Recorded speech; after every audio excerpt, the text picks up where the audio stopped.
What it do, Internet? This is This Weekend, where we give a retrospective view of this week in past decades. I'm your host, Coowada Curt. And I'm Big Tom. All right, Big Tom, what do we have for this week, the third week of September in 1985? 1985. The number.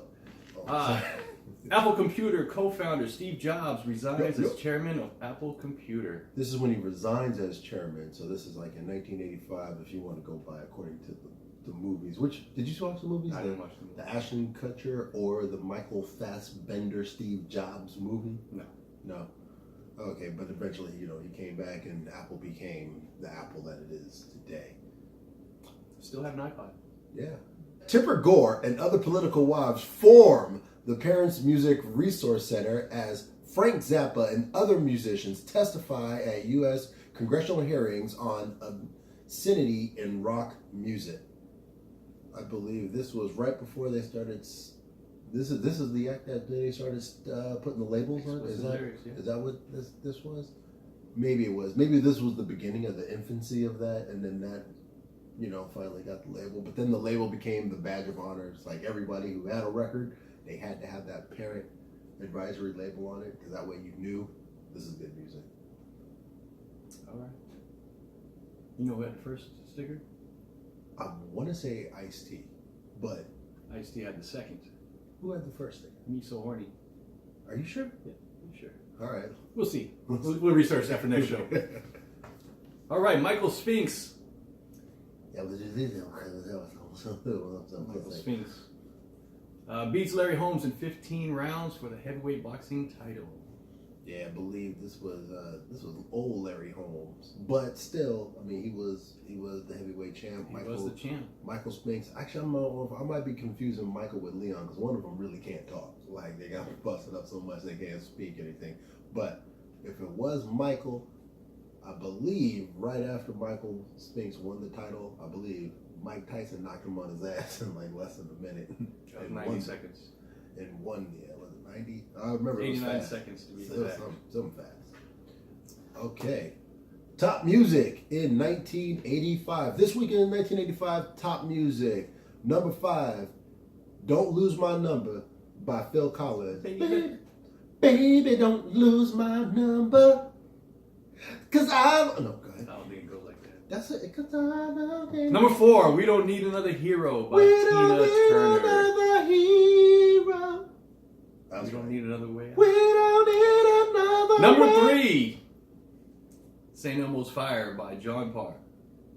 You know what? I Got remember nothing. the movie. I remember the movie. Remember the movie? Because it was like the Brat Pack. Yeah. But why do I bet you if I heard it, as soon as I hear it, I know it. We're not going to go down that lane,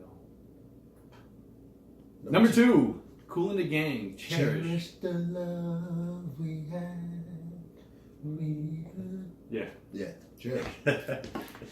Number 1, Money for Nothing by the Dire Straits. Yeah. You got nothing on that? Got nothing on that. Come on, man. Anyway, movies released Moving on.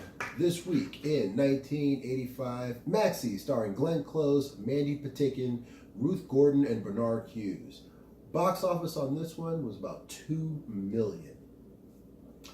And still in theaters. Oh, this was so my favorite movie back in 1985. That's awesome. American Ninja, starring Michael Dudikoff, Gweech Kook, and Judy Aronson. Box office was $10.5 million. And let's just hold 1 second on the American Ninja franchise. I want to say they made 4 of those movies. I thought there was 8. Was there 8? No, God, no, not 8. And I'll be honest, Michael Dudikoff, really, I really thought he was an American Ninja. Had no idea that was just Hollywood magic, but moving on. He's a good actor. Shit, nah, I doubt that, but He made you think he was a ninja? I was 11.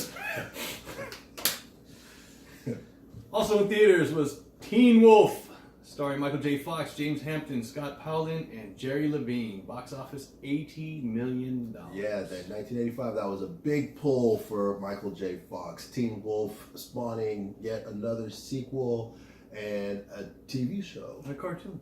And a cartoon. Yeah. She's right. You are an animal. You know what? Yes, there was a Teen Wolf cartoon. Well, this week in 1985, it definitely brings something very personable for us here at the 252 crew. There was a church bus, big green church bus on the side of it that said, "Follow me to Calvary." And it wasn't an occult or anything like that, but this church bus would go around the neighborhoods picking up kids and taking them to church. And on this bus is where we all met, is where I met Big Tom and Ralphie D. We sat down on the bus going back and forth to church, and while we were sitting down, we started to become friends. We had the same love of music and comic books and such like that. It brought us closer together as friends, and 33 years later, here we are bringing all that wealth of knowledge to you. Pretty sure it was 84. I'm definite. I am positive it was 85. We can go to the book. We can go to the books. And I remember the good book, because I was going to that. There was a private school there, and then I enrolled in '85. That was the only. This is an argument we've been having for 34 years. It's not even an argument. It was there's the facts, and then there's what Tom says. With that being said, nostalgia is addictive, and we're here to deliver a fatty-sized dose of it. So like, share, and subscribe. And this was what it was.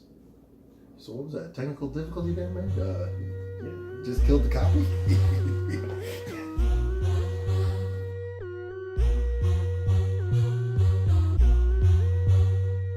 Donna, pull yourself together.